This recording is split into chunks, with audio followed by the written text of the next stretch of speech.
Saudi அரேபியாவுக்கு வர்றதுக்கு உங்களுக்கு visa அடிச்சிட்டாங்களா, stamping அடிச்சிட்டாங்களா, அதை எப்படியும் நம்மளோட மொபைலை செக் பண்றது, இதைத்தான் நான் உங்களுக்கு சொல்ல போறேன். அதுக்கு முன்னாடியே நம்மளோட சேனலை ஃபாலோ பண்ணி வச்சுக்கோங்க.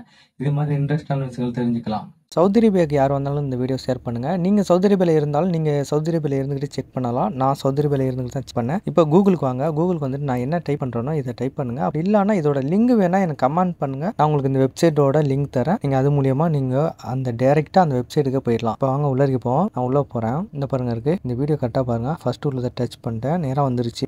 இதுதாங்க. இதில் வந்துட்டு இப்போ நான் லாங்குவேஜ் மாற்றுறேன். உங்களுக்கு புரியாது, அதனால் நான் தமிழ் லாங்குவேஜாக மாற்றிக்கிறேன். ஸோ தமிழில் மாற்றிக்கிறவங்க மாற்றிக்கலாம். மாற்றி உங்களுக்கு புரிகிறாப்புல நீங்கள் வச்சுக்கலாம். இப்போ நான் தமிழ் வைக்கிறேன். இந்த பாருங்க தமிழ் மாறிடுச்சு. எனக்கு தமிழ் புரியாதா, ஸோ இங்கிலீஷில் நான் மாற்றி வச்சுக்கிறேன். ஏன்னு கேட்டிங்கன்னா இது ட்ரான்ஸ்ஃபர் மாறனால தமிழ் நம்ம பேசுகிறது வேற, ஆனால் ட்ரான்ஸ்ஃபர் வேறையாக இருக்கும். இப்போ பாஸ்போர்ட் நம்பர் இருக்குல்ல, இந்த பாஸ்போர்ட் நம்பரில் வந்துட்டு உங்களோட பாஸ்போர்ட் நம்பர் என்ட்ரி பண்ணுங்கள். கரண்ட் நேஷனல் டேல வந்துட்டு நம்ம நாட்டை கொடுத்துக்கோங்க. அதுக்கப்புறமாட்டி விசா டைப் அப்படின்னு இருக்கும். இதில் வந்துட்டு நீங்கள் என்ன விசாவுக்கு வரீங்களோ அதை கொடுங்க. விசிட்டிங் விசானா விசிட்டிங் விசா, இல்லைன்னா இல்லை ஒர்க்குக்கு வந்துருந்தீங்கன்னா ஒர்க் விசா, நீங்கள் எந்த விசா வந்திருக்கீங்களோ அதை டைப் பண்ணி கொடுத்துருங்க. அதுக்கப்புறம் கீழே வந்துட்டு அரைவல் பாயிண்ட் அப்படின்னு இருக்கும். அதில் வந்துட்டு நீங்கள் எங்கே ஸ்டாம்பிங் பண்ணியிருக்கீங்க, மும்பையா டெல்லியா, அதனால நீங்கள் மும்பையில் கொடுத்துருந்தீங்கன்னா மும்பை கொடுங்க, டெல்லினா டெல்லின்னு கொடுங்க. நான் மும்பையில் கொடுத்துருந்தேன், ஸோ நான் மும்பை கொடுத்துட்டேன். அதுக்கப்புறம் கீழே வந்தீங்கன்னா இமேஜ் கோடு அப்படின்னு சொல்லுது. இதில் இமேஜ் கோடில் வந்துட்டு அதில் நம்பர் பாருங்க இருக்குது. இந்த நம்பர் நீங்கள் கொடுத்தீங்கன்னா கரெக்டாக அதில் வந்துட்டு ஆட் ஆயிடும். ஸோ அந்த நம்பரை கொடுத்து சர்ச் கொடுத்துட்டீங்கன்னா உங்களோட விசா காப்பி வந்துடும். அப்புறம் ஸ்டாம்பிங் அடிச்சு வந்தது, பார்கோட் நம்பர், எல்லா டீட்டெயிலுமே வந்துடும். ஸோ நீங்கள் ட்ரை பண்ணி பாருங்கள். இது மாதிரி பார்த்து நீங்கள் செக் பண்ணிக்கலாம். நீங்கள் பயப்பட தேவையே கிடையாது.